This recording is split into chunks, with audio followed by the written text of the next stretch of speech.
This drink, I like it. I know, it's great, right? Another!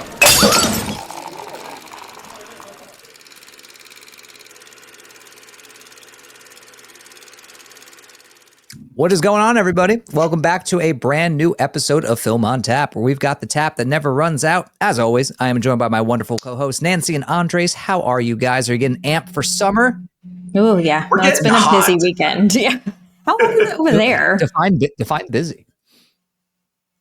Busy. Let's see. So I went to a brewery party on Friday night. With A my coworker. brewery party. Okay. Yeah, it was like a beer tasting at a brewery, and it was very good. Very nice. So did very that. nice. Then I woke up the next morning, drove to Tulare, which is about 2.5 hours away. My best friend was having her son's birthday party, so I went to that, stayed there till 11, woke up, drove back here, and I actually just barely got back like 10 minutes ago. So I am So tired. busy. Yeah. I'm tired. Okay, yeah, that's justified. How about you, Andres?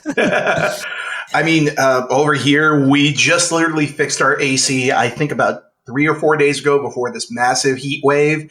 And it's like, I think it's 95 over here right now. So yeah, just came in on time. I'm also chilling with my buddy Mike right here. So yeah, we're all good. People still drink Mike's Hard? Yeah. People still drink that? This is the mango flavor, right? This thing is my delicious. goodness. I'm sorry, is that supposed to impress me? Yay. Not supposed to impress at all. Listen, I like what I like. I'm very secure in myself. There you go. Hashtag not a sponsor. Yikes. Okay. All right. Well, all right. So What did haven't you seen do Mike this Hard. weekend, Tom? What did I do? You drank Mike's Hard Lemonade, of course. Clearly. No, I was having Smirnoffs. A little ice Smirnoff. Oh, man. It's just been nice to have some sunshine finally over here. It's just been nothing but rain for weeks and weeks. Really? Like, it's been depressing. Yeah. Like literally, it's, of course, during the week, it's sunny. And then the weekends come and it's just dreary and rainy. So that's been a real treat. But yeah, so I got to finally be outside, play some mini golf with the girlfriend. And so that's been nice. Nice. How hot does it actually get over there? It gets pretty hot. It was in the 90s this week. Okay. Well, it gets like 105 over here. So Hey, Well, 90s is still pretty hot. it is. It is. It's getting pretty It's hot, not Arizona, but also it's. Oh God, no, not Arizona, but still No, Arizona, it's- but Arizona's a dry heat. Mhm. A dry heat that bakes you alive. Seriously. Oh my God. Yeah. Moment of silence for the dry heat. Sergeant Dwayne. Jake's yummy a cup. Yeah, my Lord. you a But Smirnoff. luckily we are all indoors, relatively enjoying some coolness, even though Nancy had to turn off her AC for this. It's too loud. That's So right. if you hear a dripping noise during this podcast, it's just Nancy sweating. So needn't fret. But anyways, today we've got a pretty packed show and we've got a few trailers to talk about. We've got a big movie to talk about. So without further ado, we're going to jump on into this thing.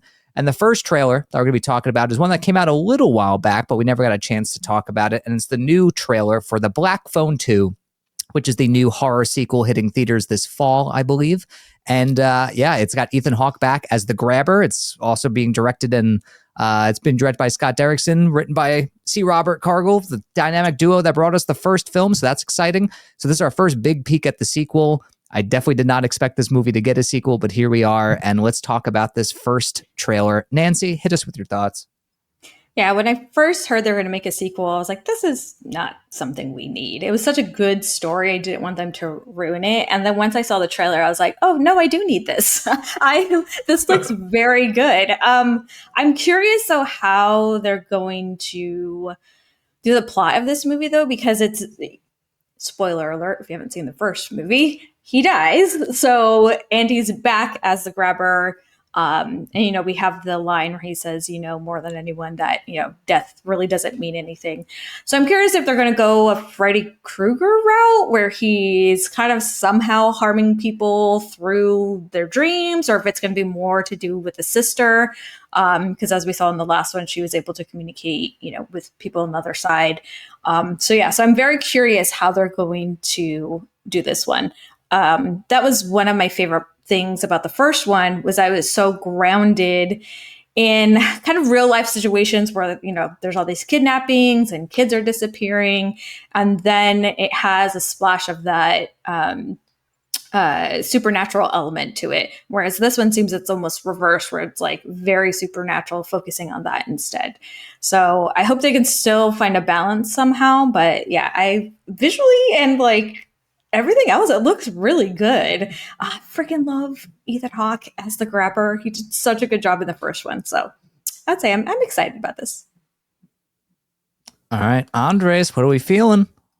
Yeah, I love that first movie. And the idea that Scott Derrickson and C. Robert Cargill are coming back for this one. I remember Cargill in particular was saying, Blumhouse wants a sequel, but we won't do a sequel unless we have a great idea. And so far from everything in this trailer, everything looks like it's going in the right direction. And it also doesn't feel like a cheat to bring back Ethan Hawke, because they established that all these ghosts are reoccurring and that there is a way for them to come back and talk to you. So I'm very interested to see where it's going. And also, like Nancy said, the visual aspect of this movie is great so far. I love just the interpretation that they're doing on the grabber. And then also just, they freaking knocked it out of the park with that grabber mask design. So if that thing was a ghost and it was coming after you, sign me up on that front. But yeah, that movie was great. And then this one also just looks like it's carrying forward that baton really well. And I'll be really interested to see what we get in October. So yeah, I'm very excited. Yeah, it really feels like they're going like Nightmare on Elm Street for this one. It feels very Freddy Krueger-esque, and I'm not mad at it. I mean, I feel like this trailer kind of, for me, justified the sequel's existence, where it, like Andre said, doesn't feel like a cash grab. It doesn't feel like it's a phoned-in sequel. Like, it's taking the concept of the original movie and doing something very different, kind of evolving the series and the lore and the mythology that was established in that first film, which is really cool. And just seeing Ethan Hawke back is just a treat. Him in like just full on villain mode. I love every second of it. And visually, it just looks gorgeous. I love the whole home video, like homegrown aesthetic that like was established in the first film and is very Scott Derrickson-y. I love it. It just works so well for the story and for this like villainous character. And I'm super excited for this one. Like it genuinely looks like a fantastic sequel. And I just feel like anytime Derrickson and Cargill team up together, it's always a slam dunk. So I'm super excited for this one. But the only thing that bugs me is that the grabber is such a terrible name for one of these like serial killers, that it's just like, it just felt like someone threw one out there as they were workshopping it and they never came back to it. So it's just very, I don't know. It's always bugged me, but here we are. But that's the only gripe I have so far. That's fair. That's fair. I will say too, it says a lot that this is a horror movie that Jin Doyen likes, because he hates all the horror movies. So yeah, it's a good one. Yep, throwing that out there. Yeah, just throwing that out there. But also I'm going to throw out there as well too. If anyone has not seen The Gorge, which is on Apple TV, that's a good movie. It's a great movie, and it's also Scott Derrickson and C. Robert Cargill teaming up on that as well. The one I was with pleasantly Anya surprised. Taylor-Joy. Yes, it's a shockingly good movie. Okay. Yeah, the movie that probably got the movie that probably got Khan to subscribe to Apple TV, right? Oh, that's why I haven't seen it. I don't have Apple TV. There you go. Sorry. Bless you. I wonder if that's the first time I've sneezed on the podcast. Hey, I first think time so. for everything. Probably. Yeah, I don't think I've ever sneezed. Damn it. Stupid seasonal allergies. But anyway, we're going to shift gears completely now to something that is not horror, but is full-on comedy. And that is the new trailer for The Naked Gun.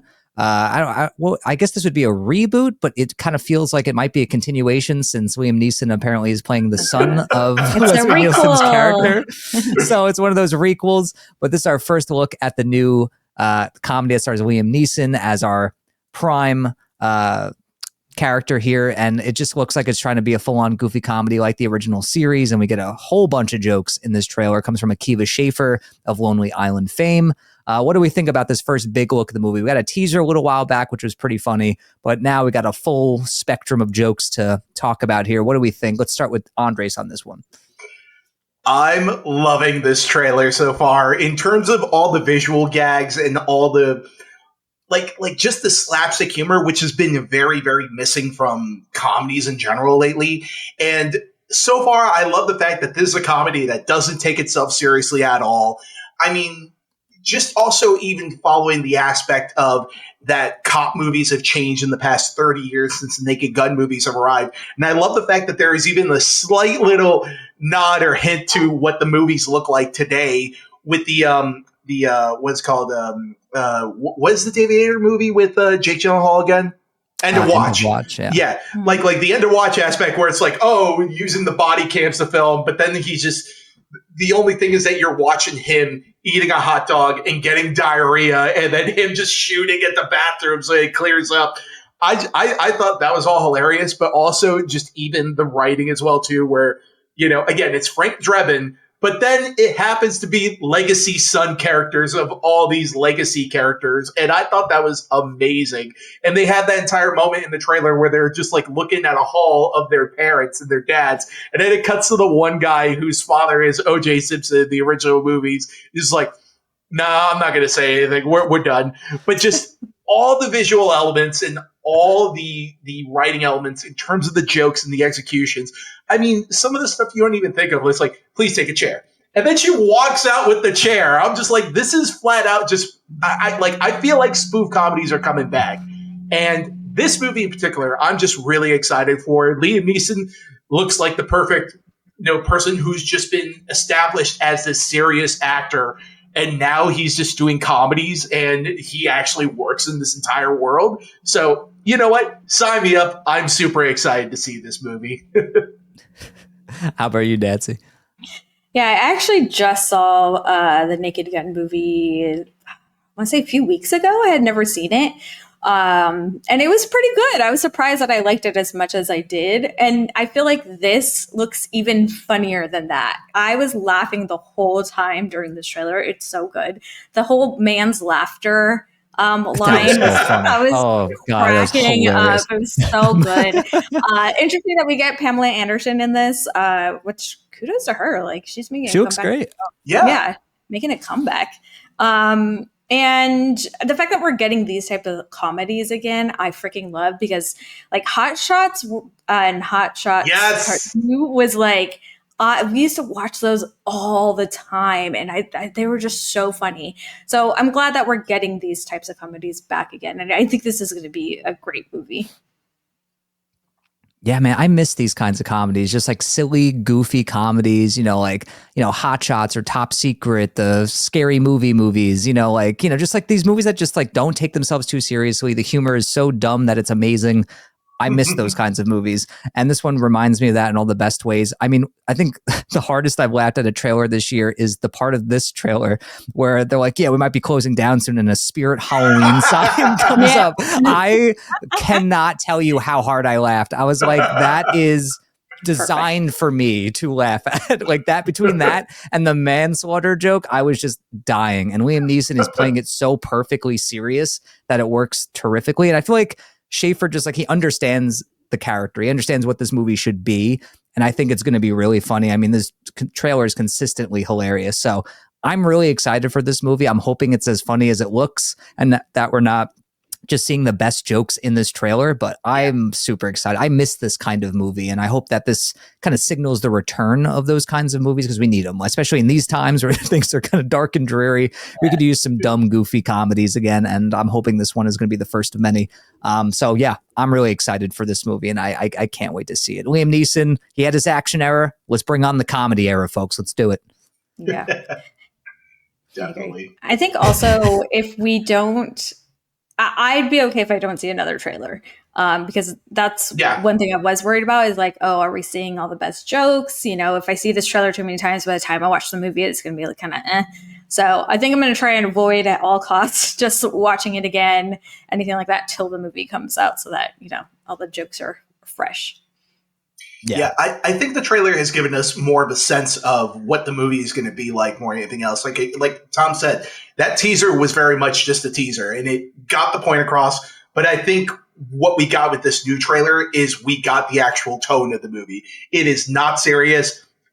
It is very self-aware of all the movies that have come previously after Naked Gun. So I'm super looking forward to this. It's going to be a blast.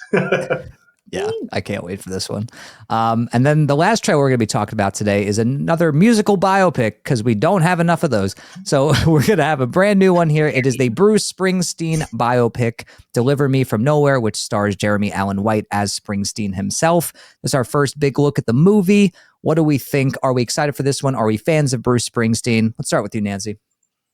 Listen, you know me. I love me a good biopic. I'll watch any biopic that is out there. So I had no idea. So, of course, I'm going to watch this. Not a huge Bruce Springsteen fan. Obviously, I know his more popular songs, which I like. So I think it'll be good. My only concern about this, and I'm sure a lot of people won't agree, is I'm pretty sure I saw it's the same director as Crazy Heart. It is, yeah. Yeah. I did not like Crazy Heart, so yeah, it wasn't good. So that's the only thing that makes me a little bit worried. But other than that, it looks fun. I think nowadays for biopics, especially with musicians, you have to come at the story from a different angle because we've had so many biopics and it can be very cut and paste. So if they can do something like they did with the Bob Dylan movie or something like that, I think they'll be fine. But yeah, of course, I'm going to go see this movie. I mean, look, I feel like as long as you avoid the trappings of Walk Hard, of what it makes fun of, you're good. I feel like that should honestly be every musical biopics time. Watch that and make sure you don't do any of the shit in that movie, and you're good. Yeah. Oh, yeah. Walk Hard was the biopic movie to end all biopic movies. I mean, seriously, anytime I see like a trailer for one of these, musical biopics, I literally just think of Walk Hard. I'm like, yep, it's in everything. It's in all the cliche stops. So it just, I don't know. That movie got it too right. Yeah. And you never once paid for drugs. Not once. You don't want any of this, dude. It's going to make you feel real good. It's probably super expensive. I don't want a hangover tomorrow. No, just give me a hangover. Okay. Anyway, we could just quote that movie all day long. But how about you, Andres? What do you think about this trailer? So far, I think the trailer looks very promising. I mean, granted, I'm not as big of a Bruce Springsteen fan as I was a Bob Dylan fan, but I will say, again, like Nancy, I've heard a lot of his more popular music, but this one I think has a particular aspect in which I'm not too familiar with the music and I'm not too familiar with the person. So this will probably be something that I can walk into and go in with a fresh set of eyes. But judging it on its own, I love the cast members that are all a part of this movie. I mean, Paul Hauser is in it as well. Did I see a David Krumholtz in there? Yeah. He's in there as well too. But also, I mean, come on, Jeremy Allen White has been having an amazing couple of years lately. I mean, especially after his turn in The Iron Claw, which I'm not sure how he was not nominated for that movie. But also his work in The Bear. But just seeing how much of himself he's putting in this movie in terms of the performance and in terms of the theatrical performance aspect or the live aspect performance, I should say, like he really looks like he's given it his all, even in fact to the point where I don't know if you guys have been on Twitter or anything since the movie came out. Since the trailer came out. And people have just been saying that during the live performances that apparently Jeremy Allen White blew out his voice trying to do that over and over and over again. So it's one of those things where I'm like, he's definitely trying as hard as he could to do all that singing. So it's great. I'm really looking forward to it. I'll be curious to see what it is when it comes out. I personally really liked Crazy Heart. So that's one of those where I'm like, yeah, everything going into this, I'm all on board for so far. Yeah, I don't have any feelings towards this movie. It's just like I'm not really a fan of Bruce Springsteen's music. Never really been my thing. And knowing like who he is and seeing him talk and perform and whatnot, I don't know. Jeremy Allen White just kind of looks like Jeremy Allen White here. Like, I don't know. It just kind of looks like Carmi got like better clothes. I don't know. that's just like what it feels like to me. But I will say like the singing stuff looks fantastic. And I legitimately thought he was just lip syncing at the end. And then it wasn't until people were leaving comments who apparently had worked on the movie saying we were there when this was filmed and that's actually him singing and it was crazy and that Bruce, I couldn't even tell the difference between like what was his voice and what was his. So like kudos to you, Jeremy Allen White. I mean, clearly he was going for it. So I really appreciate that. But I don't know. Then just overall, it's just like I'm not really all that interested in knowing more about this man. I can go in with like an open mind, I guess. But like, especially considering I'm not a huge fan of his music, it's not like that's the hook for me to watch it. But I do love Jeremy Allen White. So especially if it gets like really good word of mouth, it'll definitely make me more excited to see it. But in terms of the trailer, like, it's whatever. So I don't know. I just feel like you really got to be a Springsteen fan to really get amped for this one. I don't know. Yeah. I mean, I feel like with a lot of music biopics, it is hard to draw people in when it's not, you're a huge fan of the person, but also too, I feel like because they're so popular, a lot of times it's just like, hey, I want to hear about this cool popular person, but then there's nothing different about their lives that we haven't seen or, so I feel like, again, if it's not so copy and paste, maybe it'll be a good movie, but we'll see. I mean, hey, look, if they turn Bruce Springsteen into a chimp, I was just about to say that too. Maybe I'd see this movie. Listen, I say it again. I freaking love that movie, and it 100% should have been nominated for like visuals or editing or something. But man, that was good. I think it was nominated for visual effects. It was, yeah. No, visual effects, yeah, but not for like editing or anything like that. The visual, for any other category apart from what it was nominated for right off the bat. But no, absolutely, I'm right there on board. Made it interesting. Mm-hmm. I mean, but that's the thing that comes with any biopic, or at least any musical biopic in particular, is, I mean, going as far back as when I saw Walk the Line, I wasn't a fan of Johnny Cash, really. And then that movie actually kind of made me more interested in more of his work. And then, it's like it has an opportunity to expand that fan base and to expand what people's cultural understanding is in that character. But But it could be good. Let's see. Yeah. Well, with Walk the Line, they also did. That wasn't a movie strictly about his life. I feel like it was more of a love story between him and June Carter, and I feel like that was smart to do because they still put elements of his life in there, but it had a different hook for people. So again, I think you have to be a little bit creative nowadays to get a good biopic. Because we've seen it all. To Koala Bear, I'll see it. Oh my god, that'd be so cute! Like sing too. I want a series of musical biopics where the subject is an animal.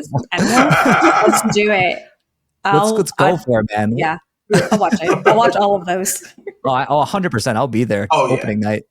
But speaking of a movie that I was super excited for, shifting gears, we're about to talk about 28 Years Later, which is the long-awaited sequel in the 28-day series. Danny Boyle's back. Alex Garland's back writing it. Boyle's back directing it. It stars Aaron Taylor Johnson, Ralph Fiennes, Jodie Comer, Alfie Williams.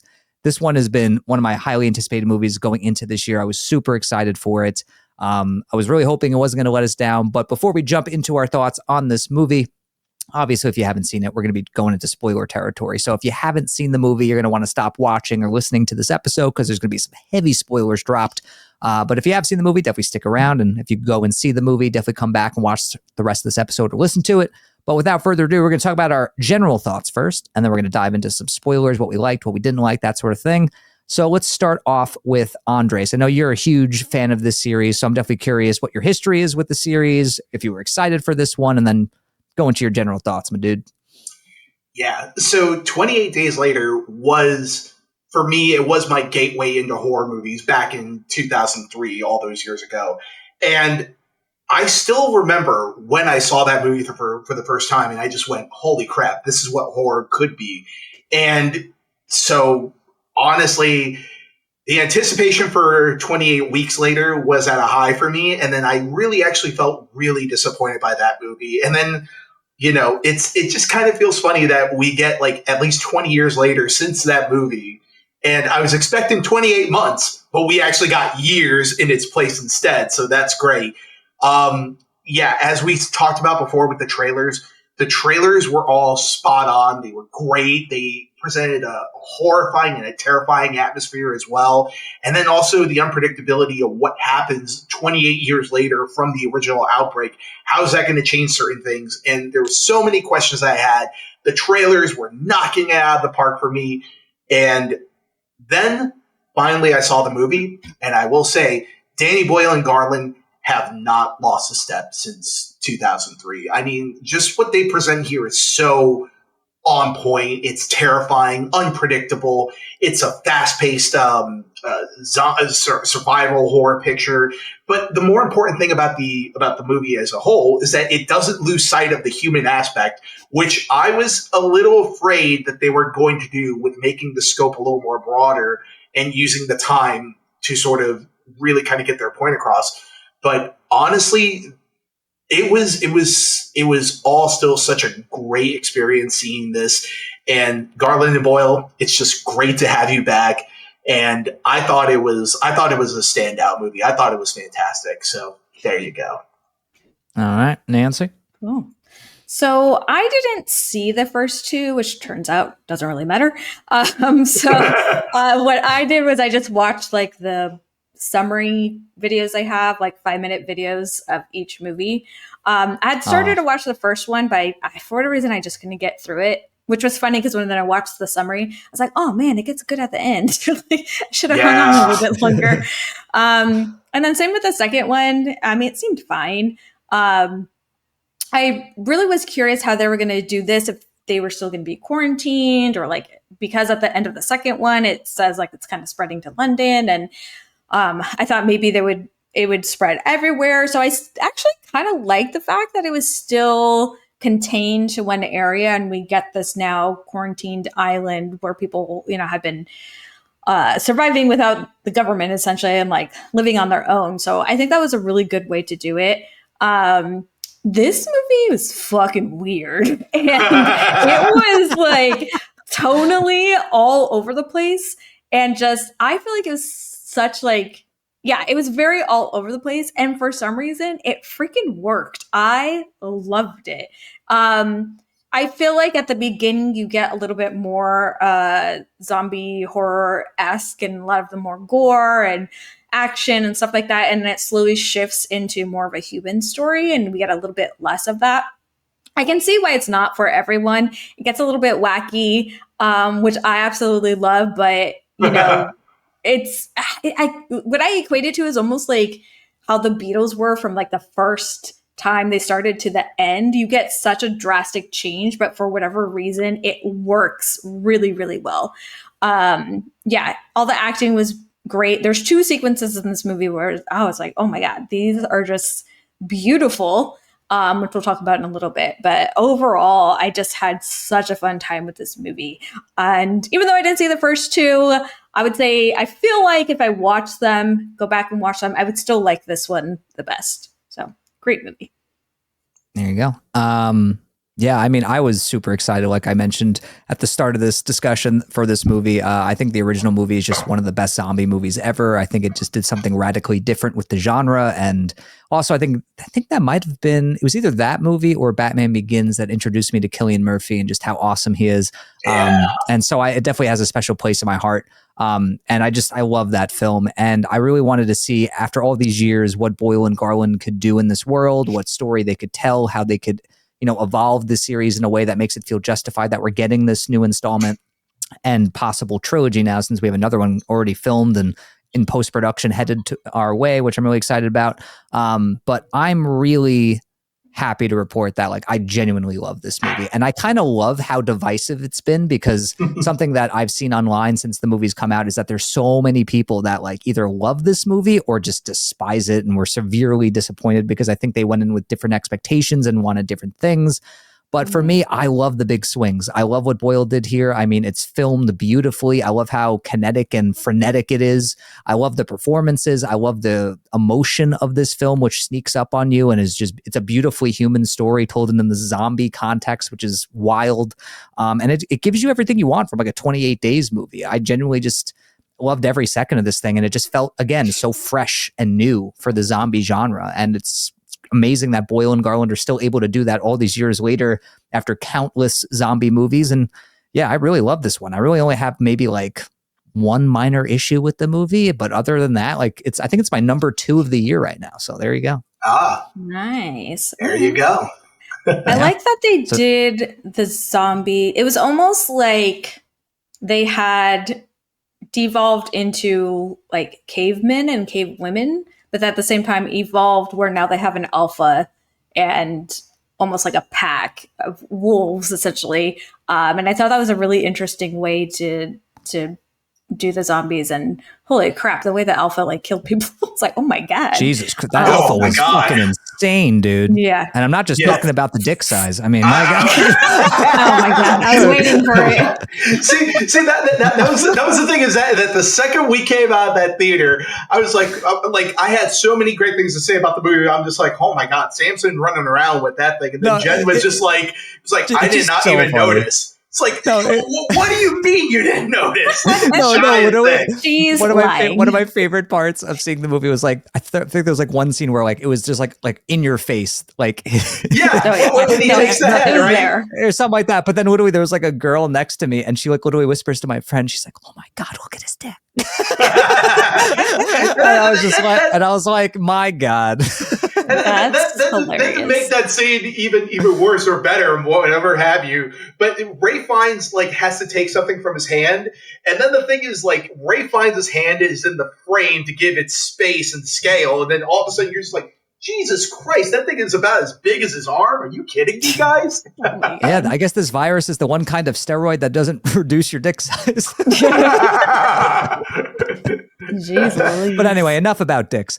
But yeah, but to go on about the alpha stuff, I thought all the stuff with them was really well executed in terms of the evolution of the virus, from it going from like, because here's the thing, in the original 28 days and weeks, they just clearly established the movie or the virus as basically this thing just puts you in your worst moment of road rage for like a prolonged, forever, essentially.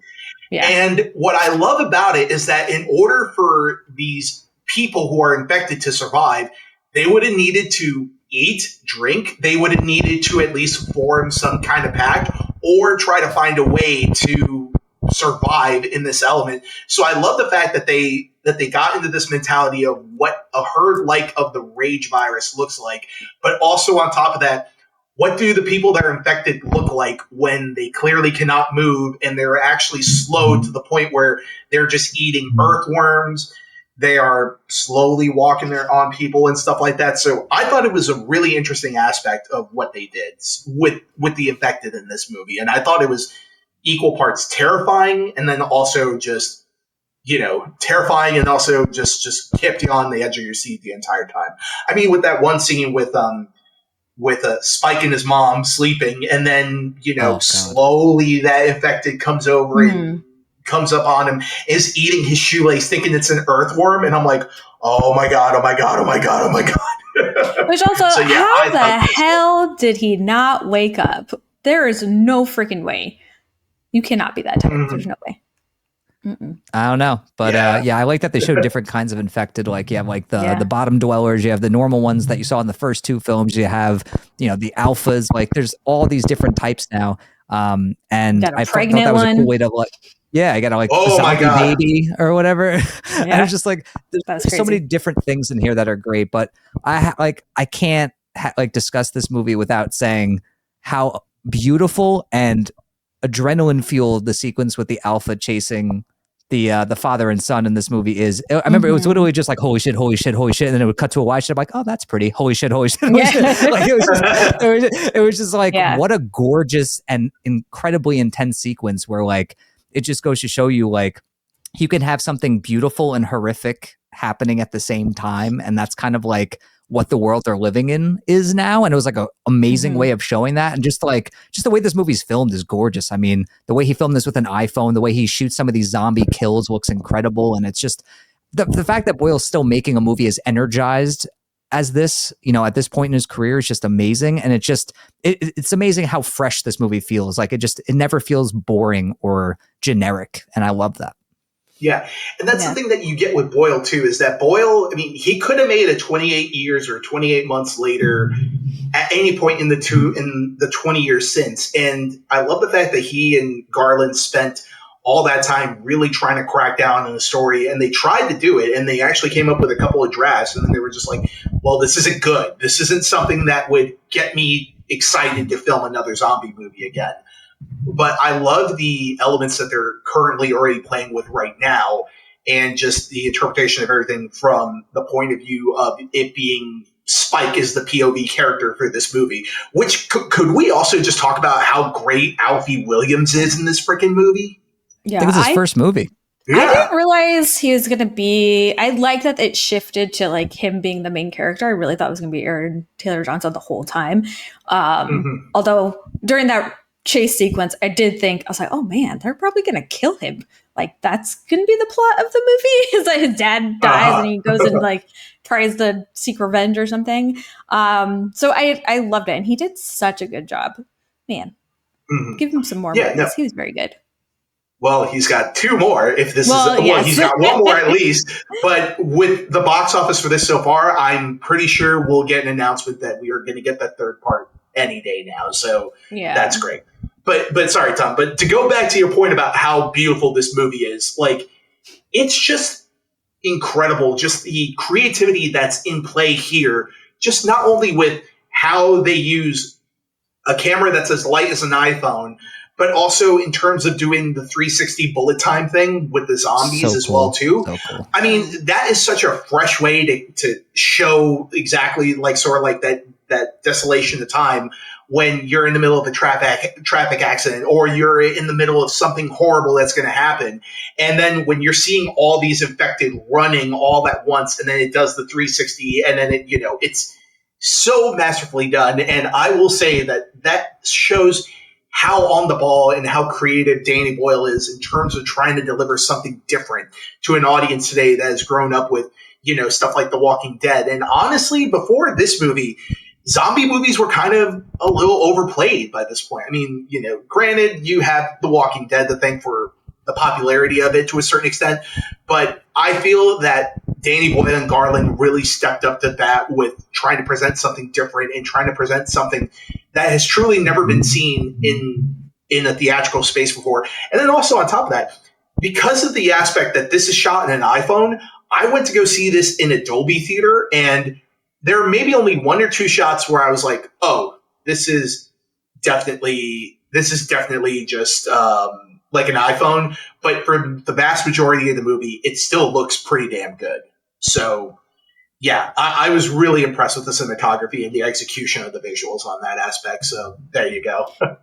Yeah, I think the other sequence that I really loved, both visually and just storyline, was, when the mom basically decides, like, all right, I'm going to peace out now, have cancer. This is going to be better. That whole third act is amazing. Yeah. And so that whole sequence with Ray Fiennes where he's, gives him the little dart so that he won't really see anything and he'll kind of just go to sleep. And then with the mom, it was just, and him explaining how, like, we all have to face death, and whether you're a zombie or not, we're kind of same in that way. And I absolutely love that. I will say, a little soon for me to give him the skull of his mother. Maybe give him a moment to, mourn her for a second before just handing her skull.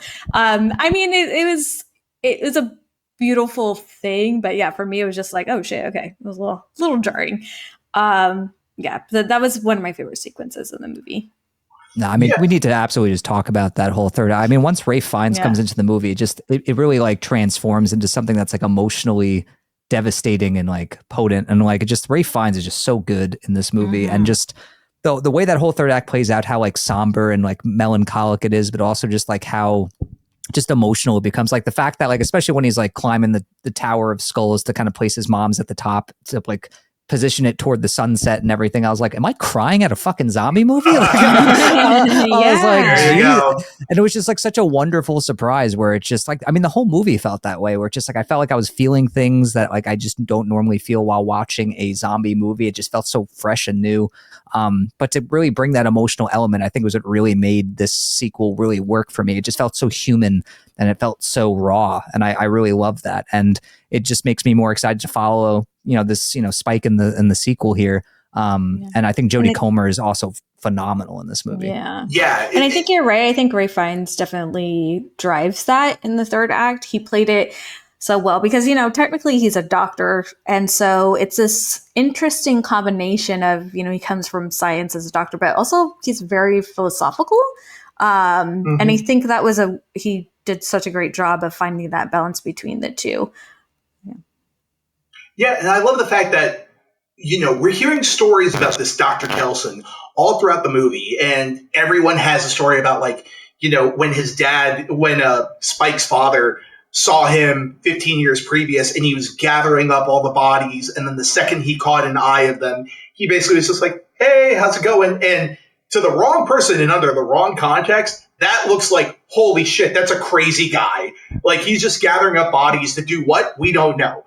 And when you look at it later on with the passage of time and with the fact that Dr. Kelson, he was building a memorial for people, for the dead, for the infected, for everyone that lost their lives in Britain, because nobody's going to remember it. Because, pretty much what the entire world decided to do was just, hey, just quarantine Britain, let the infection burn out, and make sure that no one gets out. And it's basically just like, for lack of a better word, it's just they're on their own.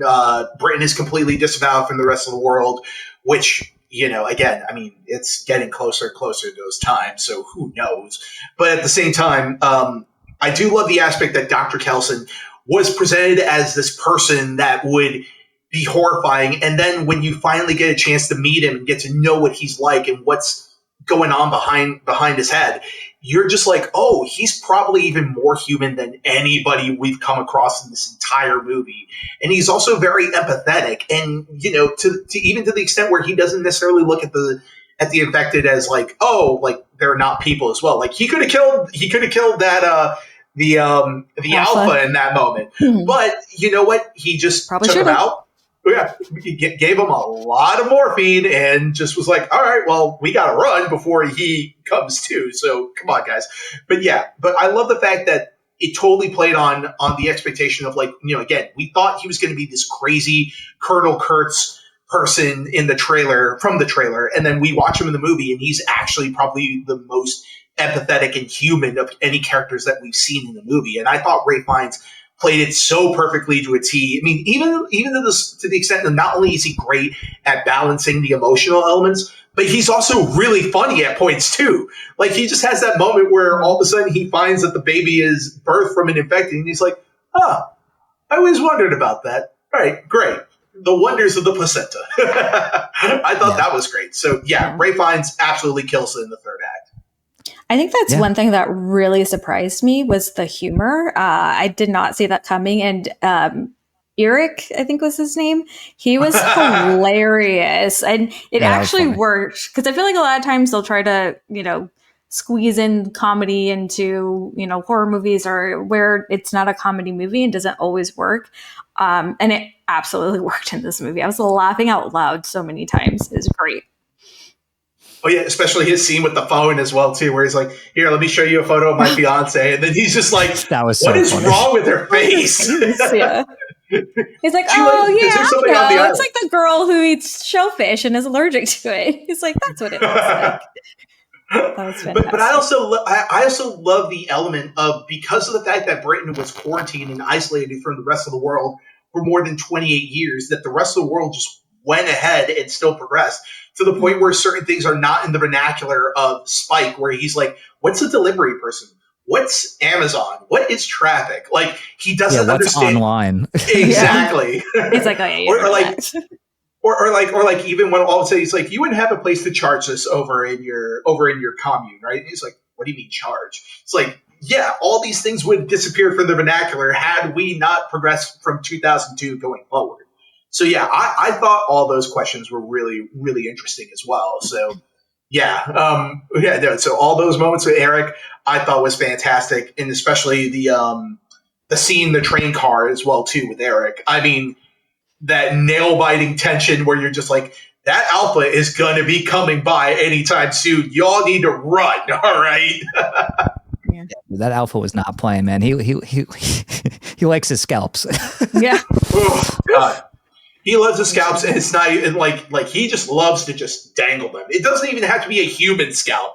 It's like, holy shit, that's a scalp from a freaking deer. That's something from something else. It's like, oh God. Like that's the one element that I really did also love about, just the fact that they're pretty much making the infected into something similar that would be out there in nature as well, where, bears do the same exact thing, not necessarily with heads, but more just like marking their territory. And I thought that was a very intriguing thing to sort of bring into this element with the zombies. So yeah, I thought that was great.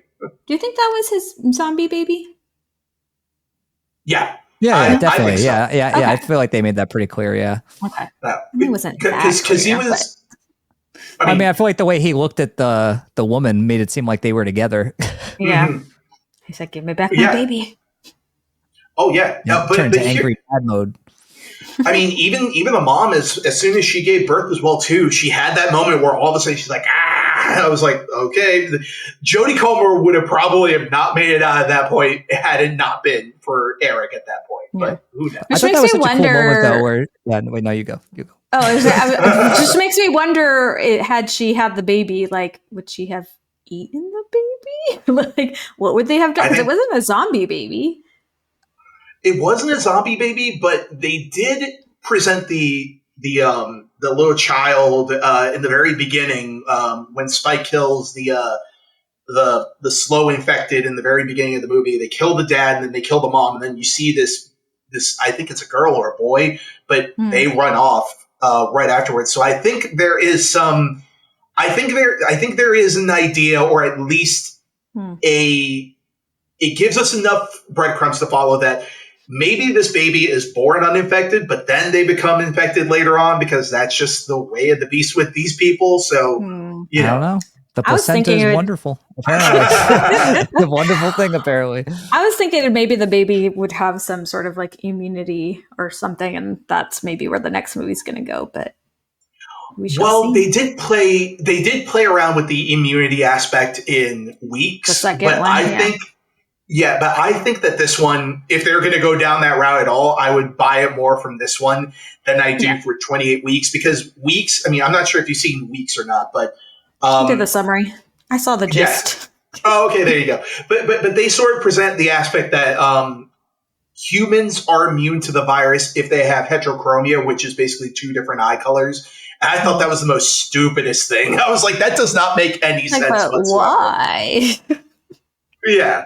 It's one of those things where I'm like, the infection is in the blood, not in your iris color. So I thought that was a very weak sticking point in that. And even Garland and Boyle, they have also said previously that a lot of the things that are in Weeks is not necessarily canon, but you could tell that he basically had said that when you watch 28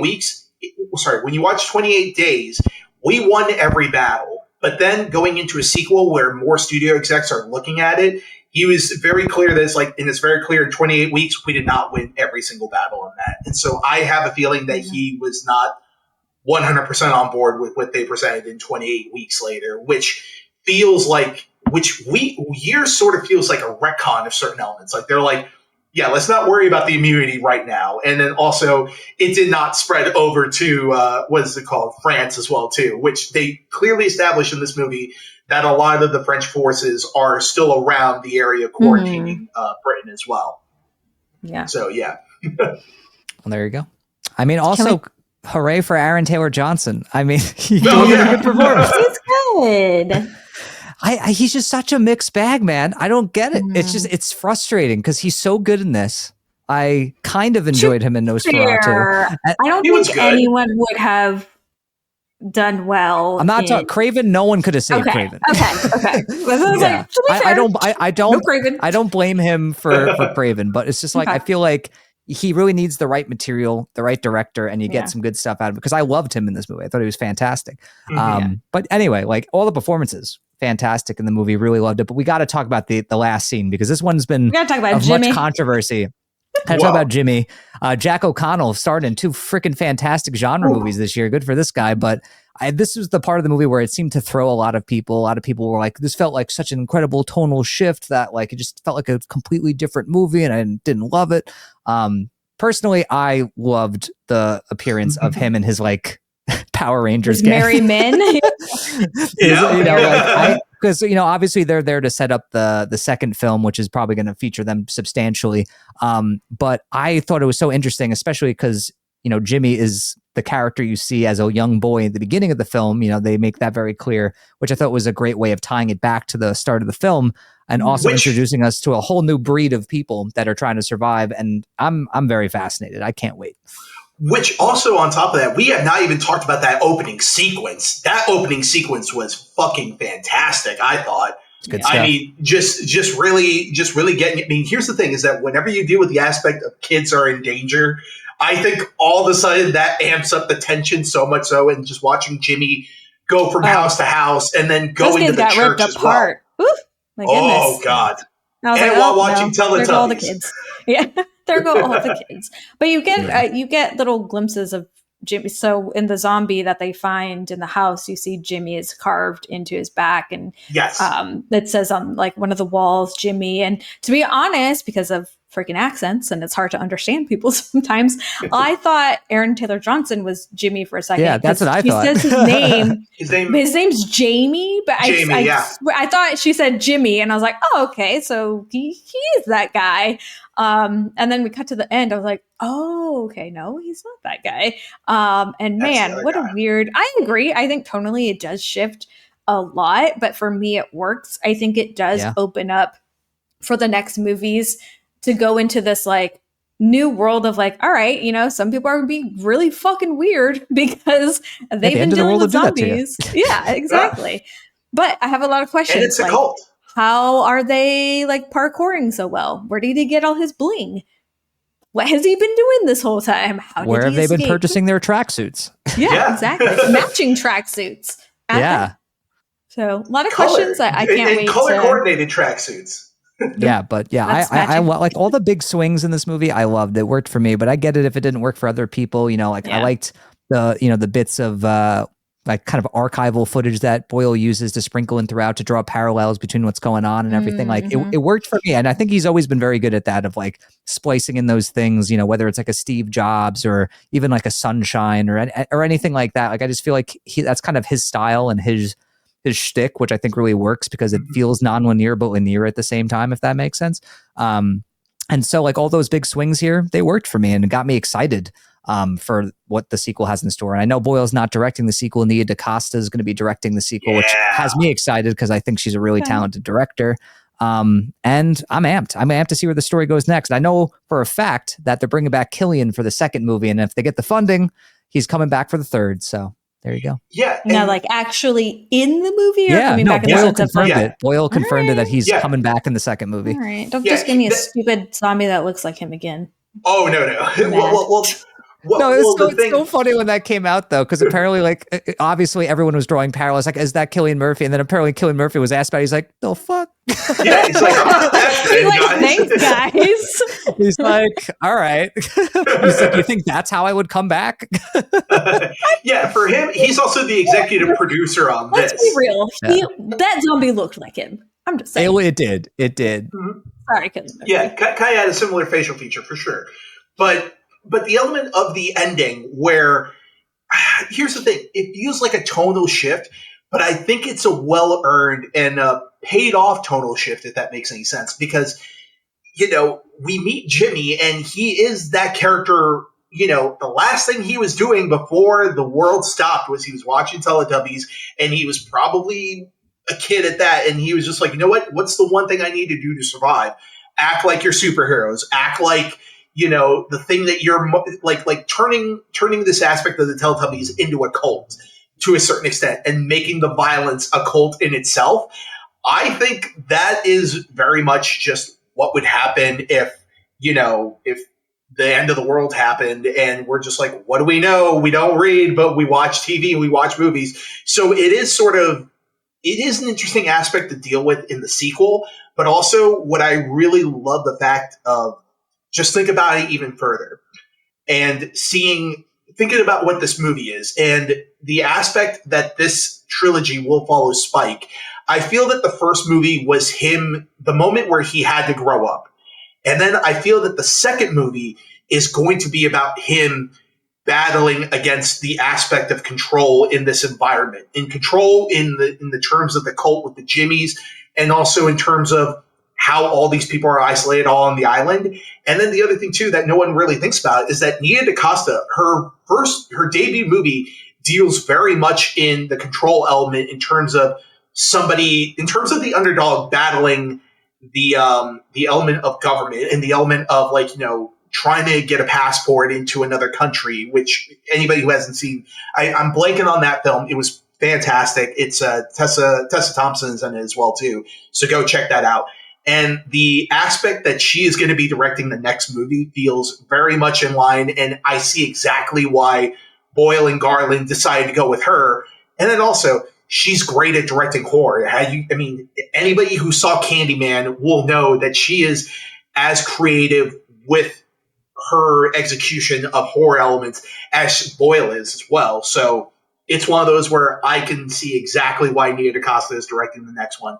But I'm also excited about the element of that Danny Boyle has said if they get funding for the third movie, he will direct the third movie. So there you go. Bookend it. Yeah, there you go. Man, can you imagine if that was our group of friends?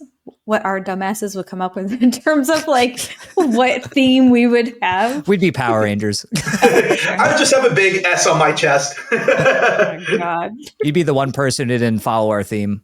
Yeah, Exactly. Wrong outfit. Come on, Andres, you're making us look like idiots. You already look like idiots with this stuff.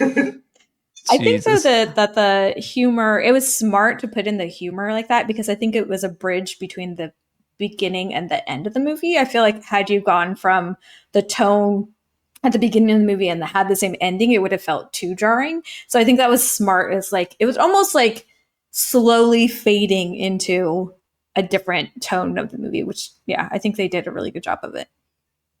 Yeah.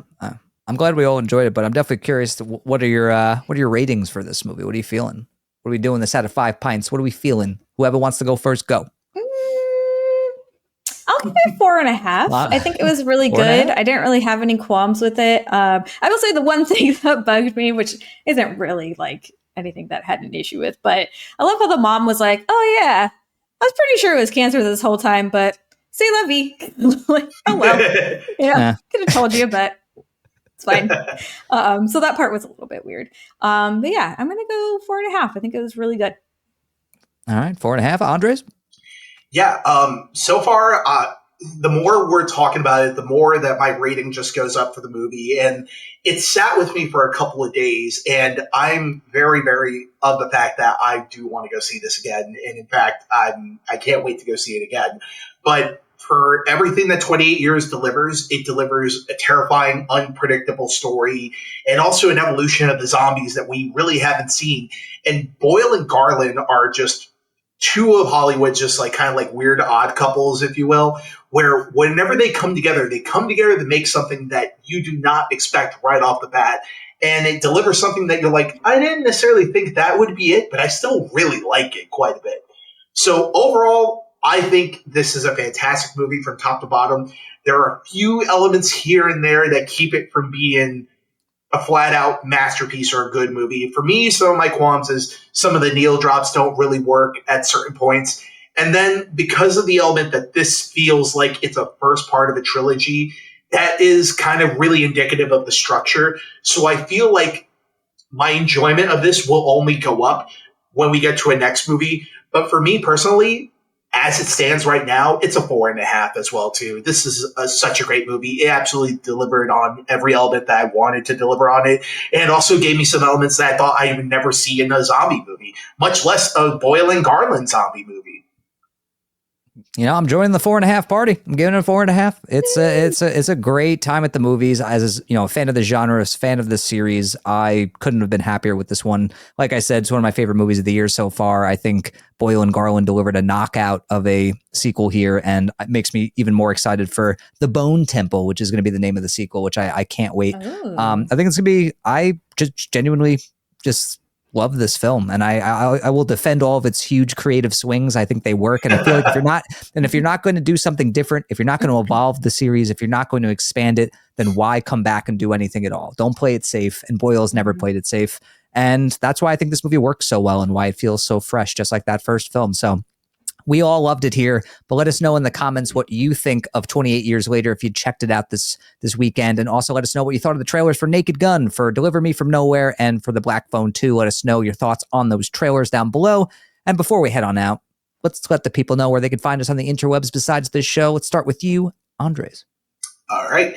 You can find me on Twitter and Instagram as Galagos. You can also find me on letterboxd.com. Letterbox TV, huh? Letterbox TV, yeah. You know, I've been watching a lot of Letterbox interviews with Danny Boy and everybody else all this past weekend. Just, I want to find out more about that Bone Temple movie. But you can also find me on Letterbox. You can also find me editing our mutual friend Joyan's Cinemojis episode, which, spoiler alert, all three of us are in, and it's a biopic match. Yeah. And it's turned out pretty well, I'd say, guys. So, yeah, tune in on that when that debuts later on in the week for sure. I think it'll debut on either Wednesday or Thursday this week.